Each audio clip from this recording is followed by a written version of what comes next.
when a company who is clear about what they stand for and what matters to them, and who communicates true to that core in an authentic manner, then it's them who we look at, but it's us who we see.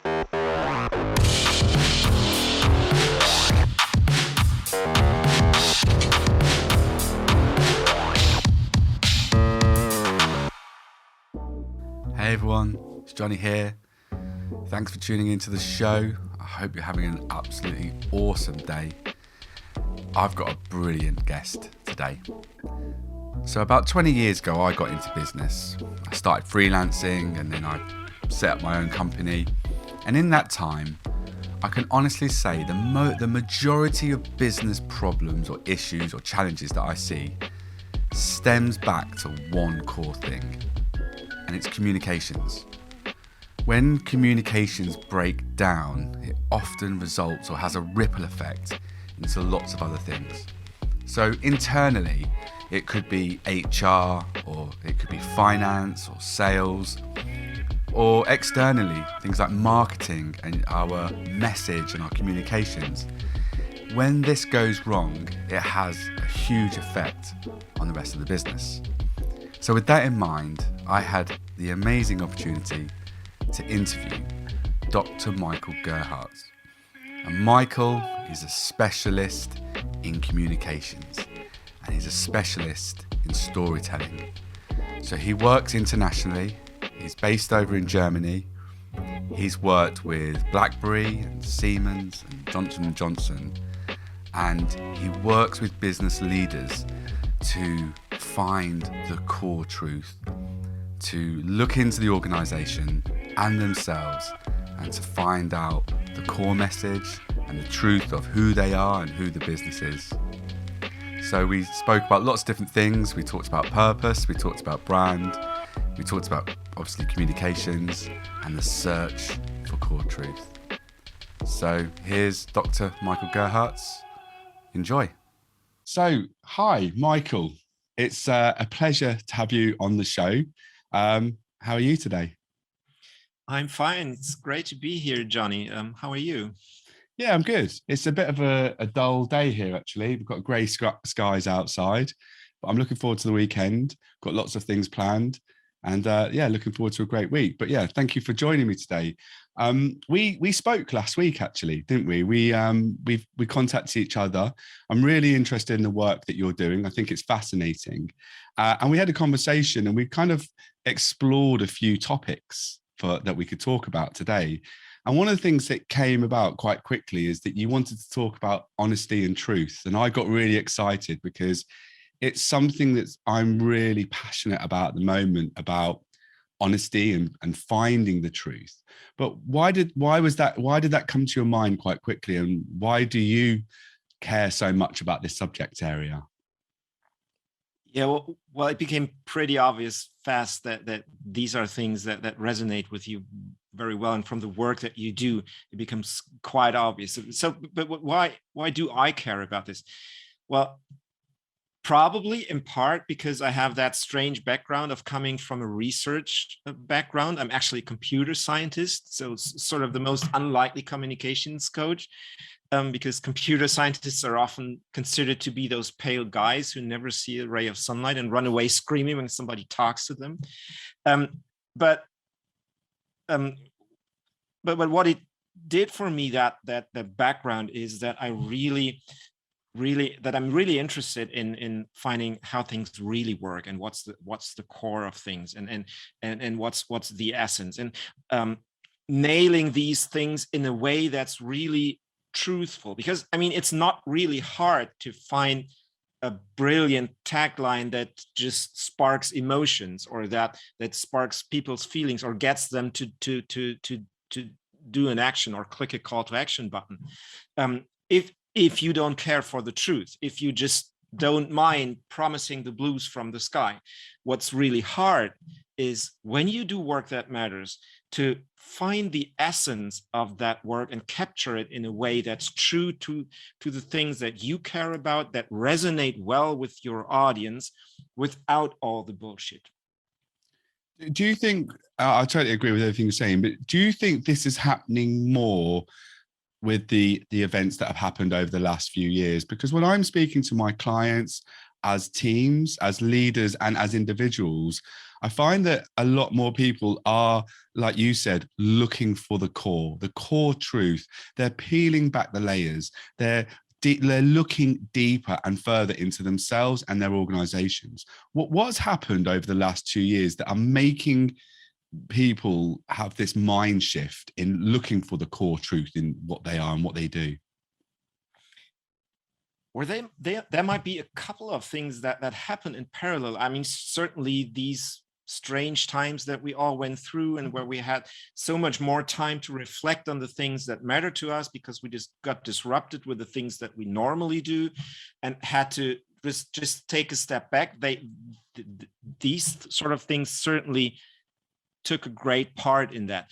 But probably we're also at a point in time where we are in a unique position to enable people who have that important story to tell, who have found their core truth, and actually spread that message in a much easier way than it has ever been. I mean, if we skip back like 40 or 50 years, spreading the word about your truth, about what you care about, was close to impossible for most of us, because what you needed to do is to get into one of the large newspapers or on television, one of the shows that reached a reasonably large number of people. But that has changed significantly with the rise of the internet, where we suddenly had the whole world at our fingertips. But what we first discovered when that first wave of internet commerce and internet messaging and blogs that popped up came out, was that quickly these tricks and cheats started popping up, where people were trying to incentivize people to just click on that offer, or just go for this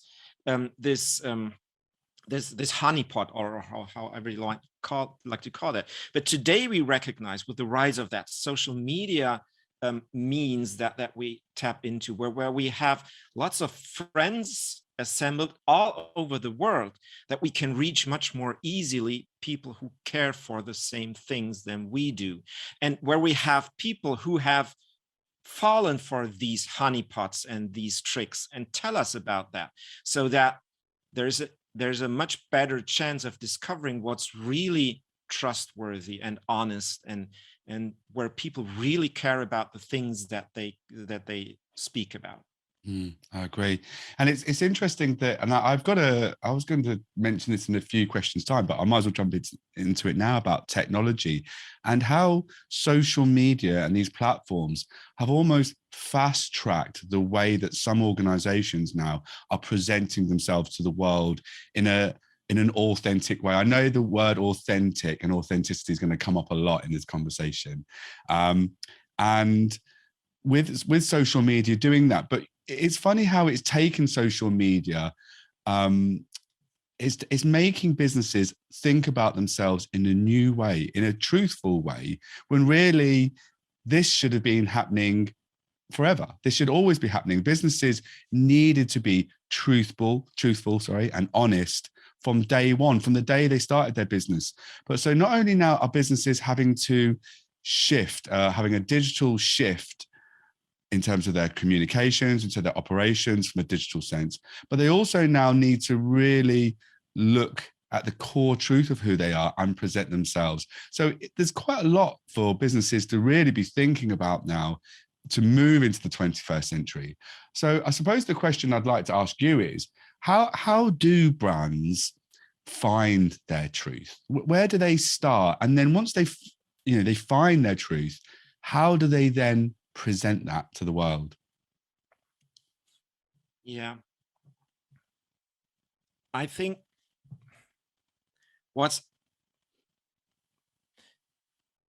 if we look at the great movies that we resonate with,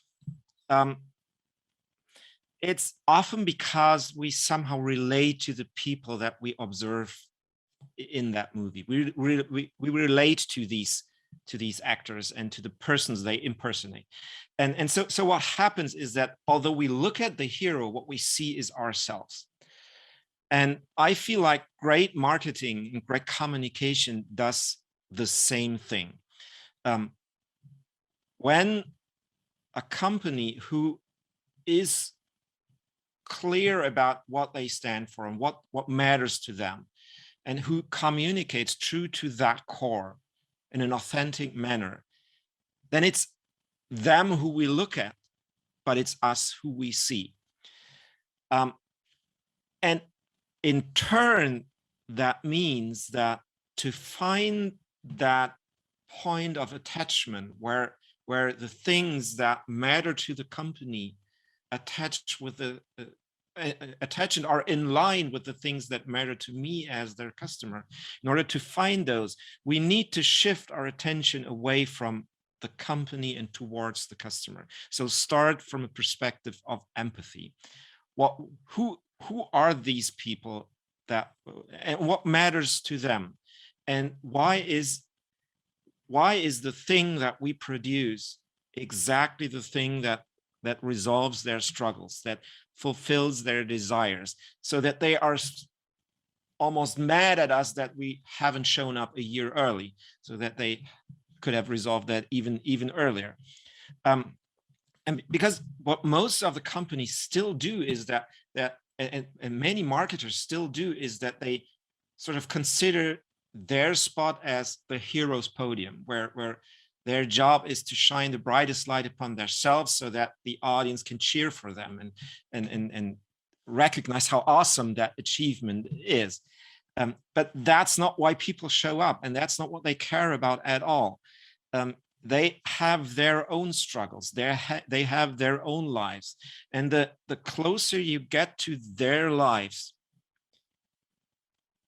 the more your message will resonate with themselves. So rather than strive for the larger than life, fancy, sexy sounding slogans that sound sort of creative, but when you dig deeper are just sort of these empty bubbles that burst as soon as you touch them, it pays to start looking for out of life stories, for the everyday.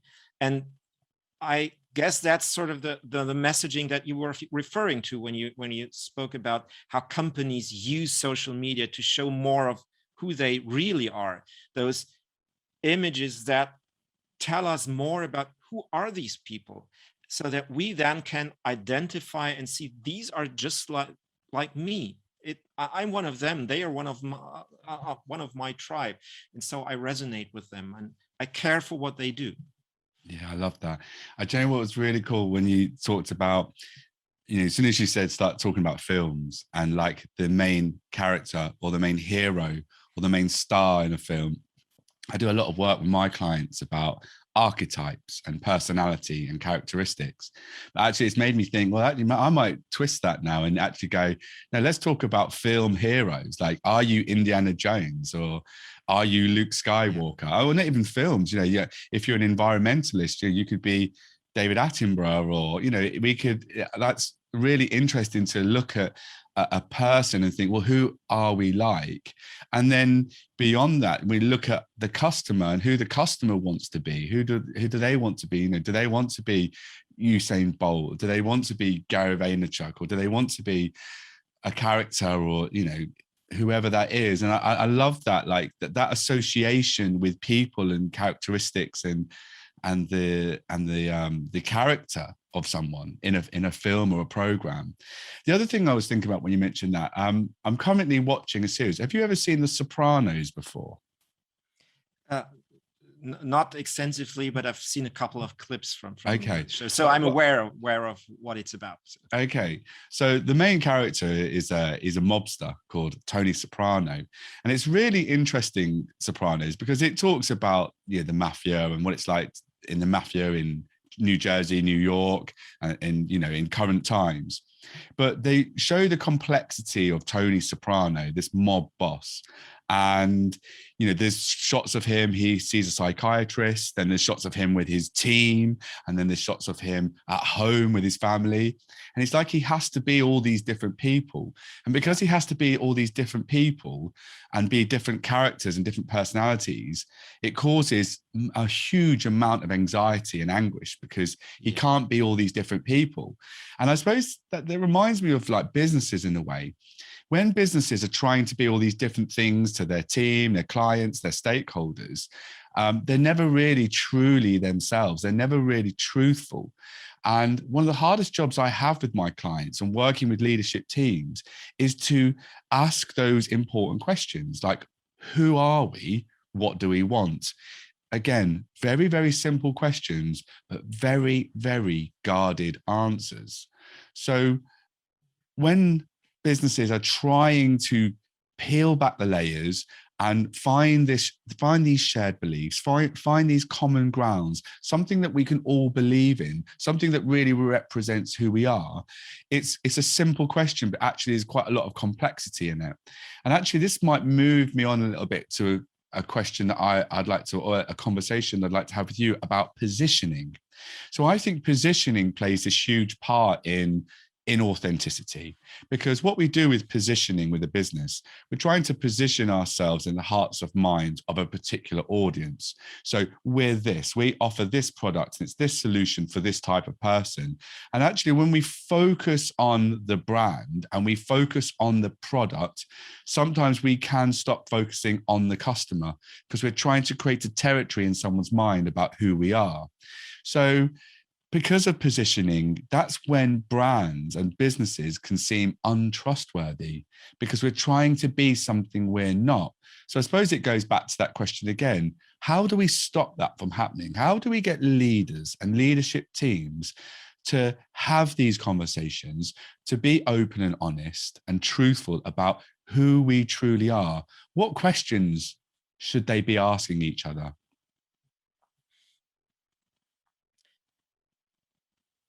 So as much as we want that our audience immediately gets the things that we want them to get, there's one rule which I consider to be rule number one in communication, and that is that the audience is always right.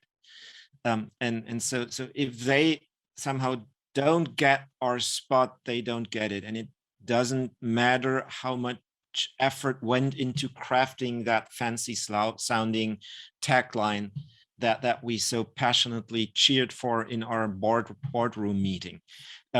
If it's not the position that has an open spot in our audience's minds, then we're not going to own that spot just because we have found that cool slogan that cost us a fortune to develop. So what happens a lot is that there is a confusion about that these slick sounding, very super clear statements that we see by in those large corporations that we admire, that it's somehow the slickness that makes them so fascinating and that earns them the spot. But I don't think that's true at all. It's the other way around. They have clarity, and the actions that they take are in line with that clarity and with a mission that they are on, so that the slogan that they have come up with actually becomes synonymous with their actions. And that's why it's so slick. If you take one of the most famous ads of all time, 1,000 pockets in your 1,000 songs in your pockets, there's nothing fancy about that at all. It's just everyday language. And it solves an everyday problem of the customers of that time. So I feel what that tells us and what that teaches us, that it's a mistake to develop our mission, our position, our slogan, our campaign out of a meeting room.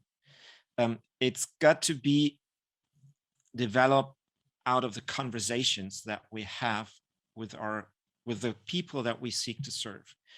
So because we need to understand them, and only if we can give them the feeling that I see you, I feel you, I hear your struggles. And we've gone to really great lengths to find a solution for that, because we believe that this solution not only solves your personal problem, but it changes things for the better for sort of a larger group, if not society as a whole. But that effort can only come from a perspective on understanding what these struggles actually are. So we have to start with listening first. And yeah. Yeah, that's awesome.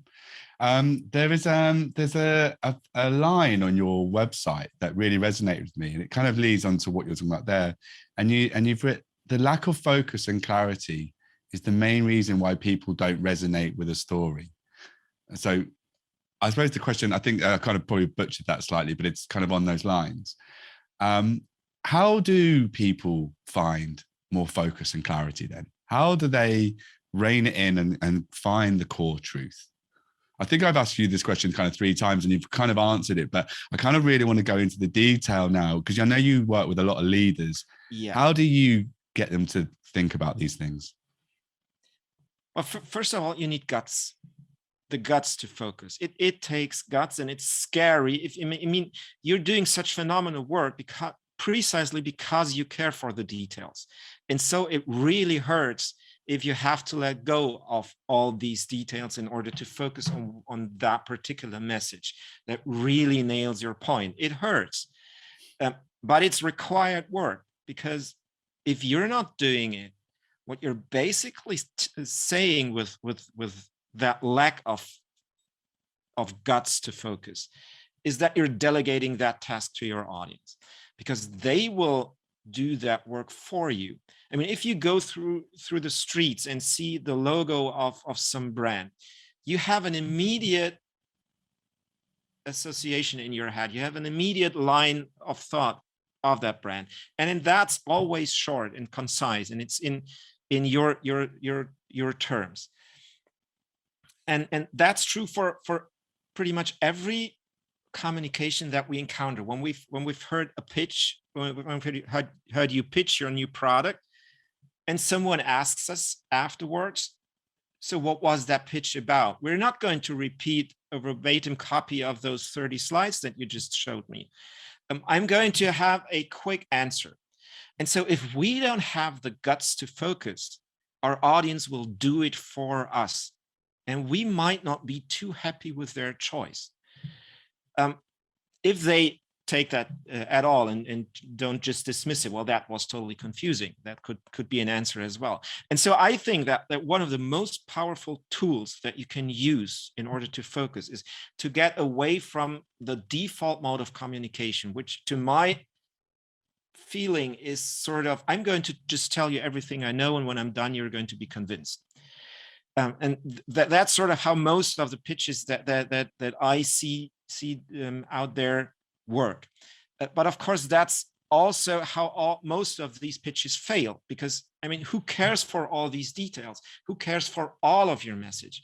So one of the areas where I work most intensely on with my clients is to switch that on its head, and rather than talk about everything, force them to commit to one thing, exactly one thing, not a handful of things, not a couple of aspects, but one thing. If there's only one thing that the decision maker who just listened to your pitch would answer to someone who asks them, so what was that pitch about? If there was only one thing that they could respond, and you could choose what that is, what should it be? And I love that. Yeah, and in the moment that you do that, a lot of paths open up, and a lot of obvious questions that you need to answer in order to find a clear communication that leads toward that phase. I call that the pass along phrase. That the thing that you want your audience to take out of your communication and pass along. They will only do that if it boosts their status. They will not and for that they need to understand it. This need to be relevant, and so it needs to answer those three questions that any audience has. Oh, really? Can I believe that? Huh? Can I understand that? And thirdly, so what? Why are you telling that to me? And why today? So why does that matter? I And all of love the these. fact, yeah, I love the fact that you're talking about the focus, you know, choosing that one thing and bring that. And I think focus is the key here, because when you're working with these types of teams, complex subject areas, complex products, it's very easy to get very product led, solution led, and focus on the details of technical aspects of what we do. But I love that focusing on the one thing. What could that one thing be most of the time? Is it purpose led? Is it innovation? Is it culture and the team? What would normally that one thing be focused around? I think it's a good start to start thinking about it from your audience's perspective. It's audience focused. What's the struggle that you solve? What's the desires that you speak to, that they have? What's the future? I mean, marketing is sort of bringing the future into the present. You paint your audience a picture of a brighter future, a future where they don't have these struggles, where they have their desires fulfilled. And you try to bring this future into the present so that it becomes so tangible that they want to have that immediately, and that it hurts if they had to let it go because they don't decide to start the project with you, to buy your product. And so I think it pays to really ask yourself, what is the thing that matters most to my audience? How does the thing that I speak about have the most positive impact on my audience's life? Which could be the customer, which could be my team, which could be a venture capitalist, which could be my boss. But how does the thing that I want them to approve have the most positive impact on their life? I agree. It's quite interesting actually, because this subject area is something I've been reading about a lot. Because when I speak to leaders, marketers, people that work in communications, there is many different views and opinions of what is the most important thing in business, in communications, in marketing, in brand. And solution, the customer's solution, comes up a lot. It's the main thing that we think about, the customer's viewpoint, their POV of what matters to them, what do they need, what stresses them out, how do we provide a solution? And there's different terminology for this. Some people might call it proposition or solution. But what's quite interesting about this area is I'm reading a lot of the work from Christopher Lochhead, who wrote Play Bigger and Niche Down. Not only does he look at proposition and solution, but he's really big into category design. So designing a category that you own that kind of is around the solution that you offer. So what with creating a category, it means that you are basically putting your brand and your business into a territory that's designed for your customer, your niche, if you want to. I think we used to call it your unique selling point, but now it's kind of growing and growing. I think people have got different terminology for it. So once you've created your category, you almost then sell the category. You sell the problem that people can relate to. It just so happens that your brand sits in that category. So is that kind of where you're coming from here? Is that we create the category? We really focus on that. That's what maybe business leaders should be thinking about, is looking at the category, looking at the solution, design that, focus on that. And then where does our brand sit in that category? Yeah, I mean, a lot of communication and marketing stops at the solution and just communicating what the solution is. And this is certainly not a bad place to start, but it falls short of what our audience cares for, because they don't care for solutions. And I also actually believe that famous "what's in it for me" also falls short at that. We're just not all running around just comparing benefits and having these balance sheets where we compare, oh, do I get more out of this and then that than what I pay for? But well, it happens to be that we're not these rational people who are just evaluating choices all the time. We are those emotional beings who happen to be able to rationalize our decisions. And so what we need to do is to take the solution that we develop and tell the whole story of how that solution is a part of the journey from the struggles that our customers have today to that brighter future that they're going to experience with our solutions. And better even to start developing that solution from that journey by understanding what does that journey look like, so that we can develop exactly the solution for these things and are then in a position that all we need to do is basically tell a true story about this. And because we are the ones who care more than anyone else about this particular struggle and develop a solution that makes this particular journey so satisfying, we care more about that than anyone else. All we need to do is tell a true story about that journey. Yeah, I agree. Okay, cool. That's amazing. We mention a lot when we have these conversations about connection, the connection between ourselves, with our audiences, with our customers, the connection that they have between us and what we offer and why we choose to serve them. And the connectivity thing is a big thing. And I, in terms of terminology, I think of a brand as a community. And in that is part of a community, not a community, but part of a community. And within that community is the connectedness that they have with that business, their product, the solution, the culture. So it's the connection. And I've been looking at this kind of connectivity, understanding what the connectivity is. And it's interesting that you talk about the lack of focus and clarity is the main reason why people don't resonate with a story. So I feel like the connection is the connection between truth, image, and story, the message. But actually, what the glue is between that, we could look at something like character. And I saw online a really great rationale of what character is. And it's the mental and moral qualities distinctive to an individual. But if we were to say brand character, we could say the mental and moral qualities distinctive to a brand.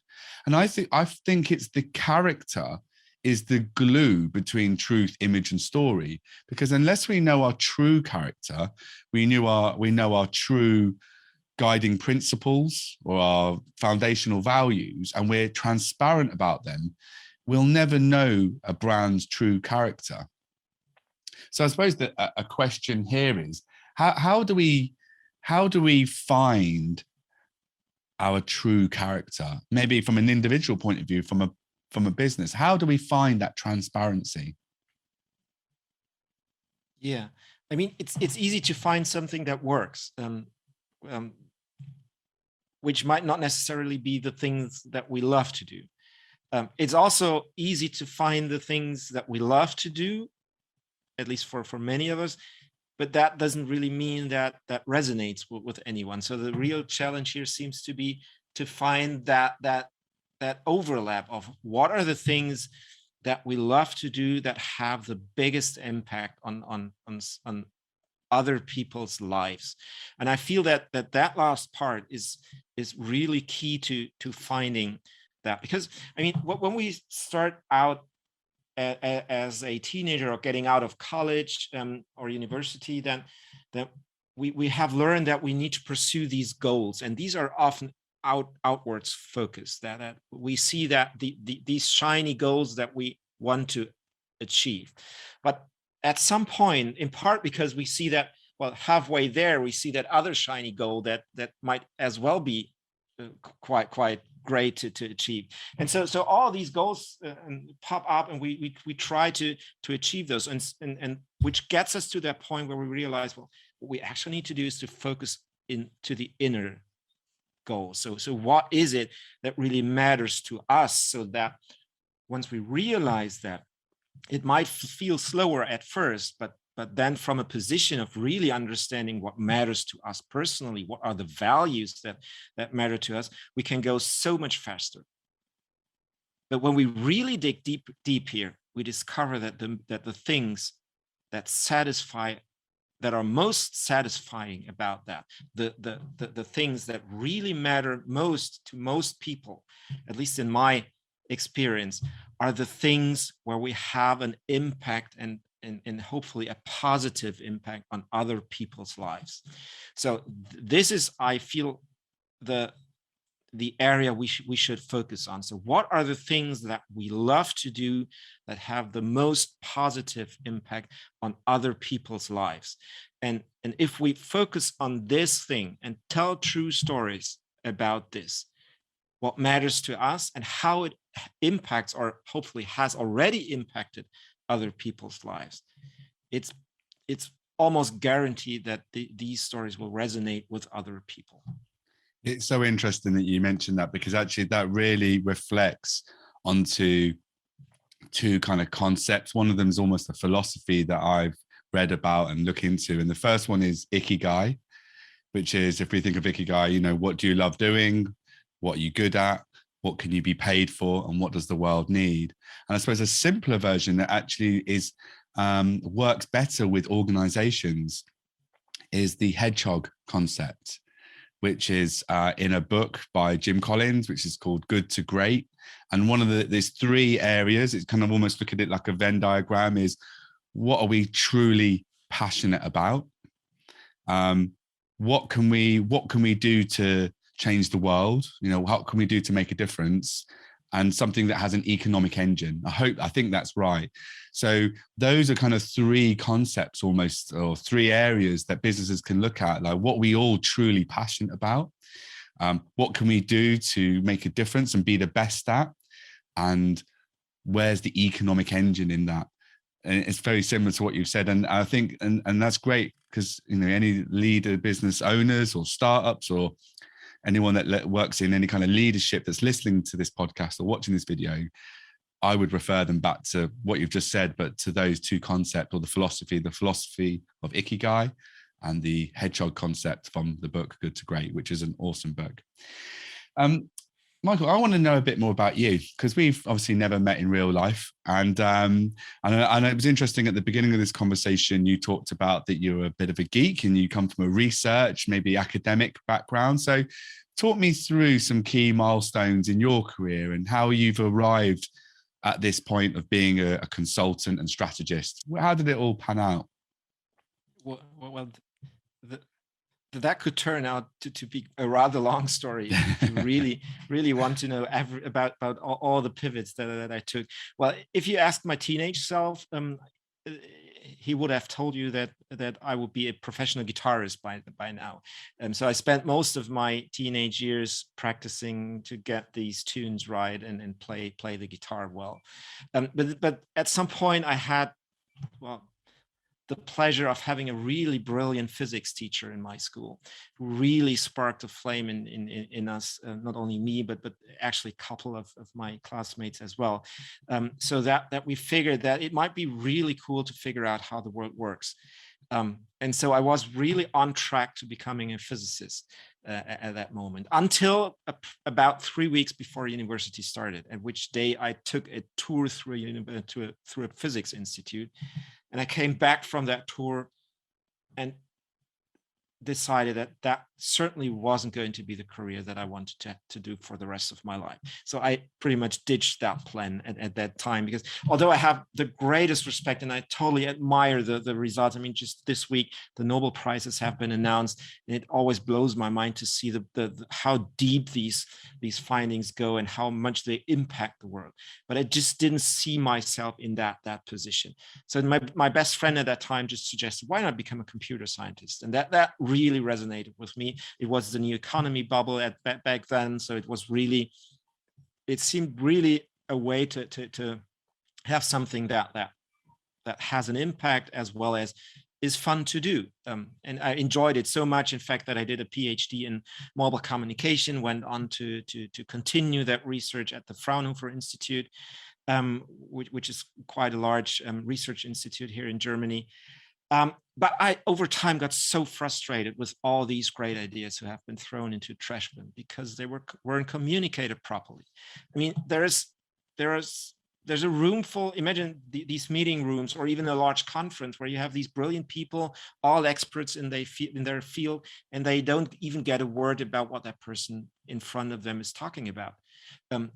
And it might be the most brilliant idea, but because it wasn't communicated in a concise and focused way, using plain and clear language, the brilliance wasn't visible. And so I started looking for better ways, started reading blogs and books, and just started doing things differently. And the feedback was great. And so I felt encouraged to start writing about that, writing my blog. And that's where the first customer, at some day, they just reached out and wanted me to consult him. And so I think some 10 years back or so, I turned that career over, and I'm doing that full time since then. Amazing. And so just to talk about another book, I don't know if you've read the book by David Epstein called Range. And it sounds quite interesting that, that you obviously were a musician, and then you moved into computer science, and then moved into communications. And in this book, Range, it talks about how certain professionals and successful people have actually got to where they've been because they've adopted different types of skills and moved into other industries. And talks about Van Gogh, and it talks about Roger Federer and all sorts of people. Really interesting book. But he talks about that learning skills and working in different areas is almost like a tapestry. Like you have a tapestry of skills and ideas that leads you into your area, your territory, your skill set.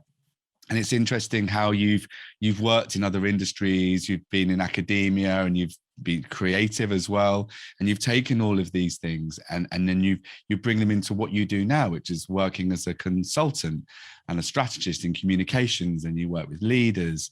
But I suppose the creative side of you, I bet that's still there, because if you worked in music and you played guitar, obviously you would have been involved in songs, and songwriters are the best storytellers. And the framework of a story, of telling a story, is all there in music. And do you use any of those skills from your creative side in what you do now? I sure hope that shines through at points.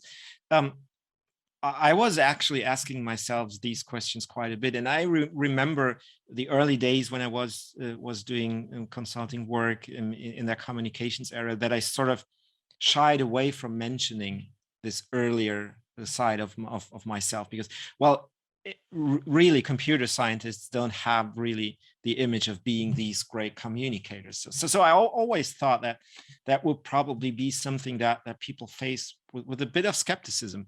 But I happen to realize that that's not true at all, that people actually are quite astonished when they hear about these different backgrounds. And I feel that those two sides bring together two sides that are of tremendous value in the work that I do. First, this really analytical mind that I mean, one of the major tasks a computer scientist does is to break problems down into manageable pieces and to really find the core of what's the most important thing that we need to solve. That analytical mind with that totally emotional side of music, where you can just turn up the volume on your amplifier and just hammer those tunes out that reflect the mood that you're in, and that just by listening to that can spark a whole range of emotions in the people who pay attention, without you even having to say a word. So that this combination of analytical perspective with emotional understanding of that there are both sides to a human, that these are of tremendous value in developing and encouraging the people that I work with to let both of these sides shine through in their work, so that they can resonate even better with the people that they address. I love it that how you talk about communications, that there's this balancing act between emotion and analytical kind of perspective on things. I often say that in marketing and in brand, that it's this kind of balance between magic and science, or alchemy and data. There's this balancing act, and I love that we work and practice in these areas, because if it was all analytics, AI would just eventually take over, and you would need to do anything. We could just speak to a computer and they'll tell us what to do. But I love the fact that it doesn't work that way. There's so much of what we do and how we connect with people and how we tell people about what we do and tell our story, that these things come from the heart. They come from a higher plane. They are emotional, and there is a level of alchemy. There is no combination. There's no recipe for these things. And we find our story by thinking and being creative and having conversations and having white space in our lives for these things to happen and for us to digest them. And I find that the exploration of our work, and I always say that a strategist does their best work not at work. I often find that I find my truth and I find my solutions and I find my creativity when I'm not at work, when I'm out walking or running or in the shower. These are when the ideas come in, when we have white space in our lives. And I just find that so interesting. In terms of the way that you promote yourself, one of the things I found with your platform is it's all really nicely designed. Everything's really considered and thought about, but not only from the pictures, but the language that you use. I'd kind of like to dive into that really. How do you craft your message? How do you create your communications? Where does that come from? Because there's obviously a lot of time that's been put into what you do. Well, that's a great question to ask. Well, I tend to have a notebook ready with me all the time, either electronically or sometimes like I have just now, a pen and paper, where I try to note things down that catch my attention, to not just appreciate the moment, but after the moment has passed, reflect on what made me just stop, what made my jaw drop, what made me feel that moment of joy, and what did that person do, but also consider the moments that make me stop, because I think, well, that was strange. Why didn't that work out the way that it should be? So why do things like that always go wrong? And then, of course, try to read and consume a lot, so that you see things. Also, taking a walk and having conversations with people, and then when you try to connect the dots and sit there and recognize something, I of course try to eat my own medicine. So that I try to ask myself, so what's the point of that post that I'm just writing, and why will people care for that specific thing?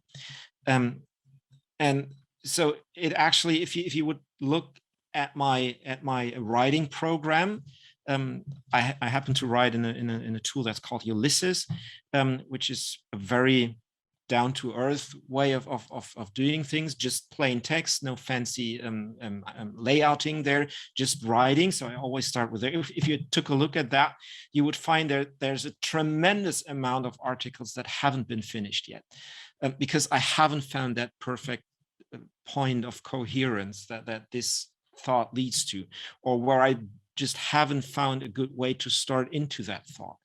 And so it might just be that I come back to that half a year, but it might also happen that some of those never see the light of day.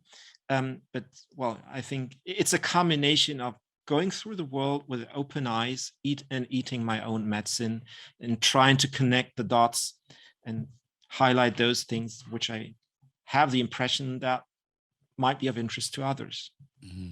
And do you do all your own design as well? Because all the designs really, as a graphic designer and someone I love identity design, do you do all that yourself as well? Actually, I do, yes. It's amazing. Brilliant. Thanks. So anyone that's listening to this on the Brandmaster Flash podcast, Michael also has his own podcast, very different format to this kind of format.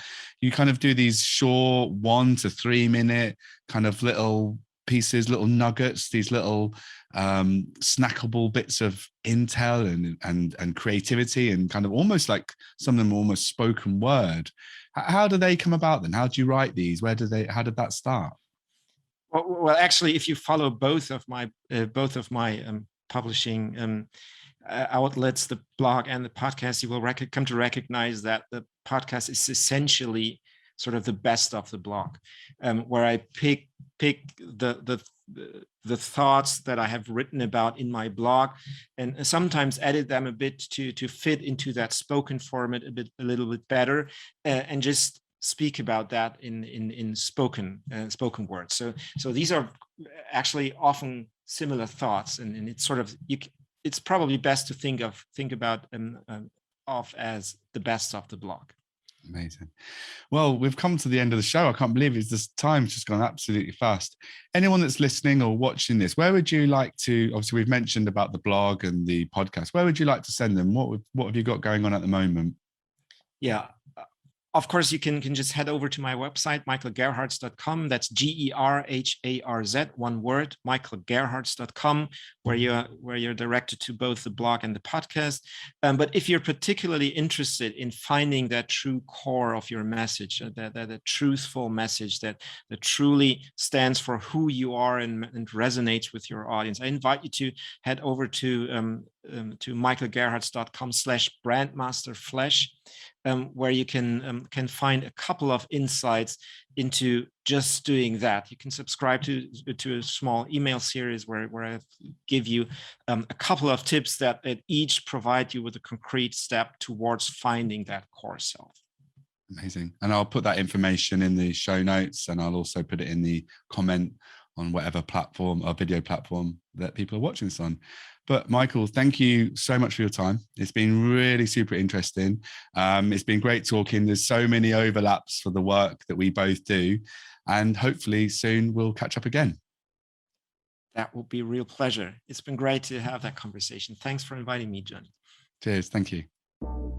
So I hope you enjoyed that talk. As you can hear and see, Michael is a really inspiring guy. His content is amazing. Do go onto his website and read his blog and listen to his podcast.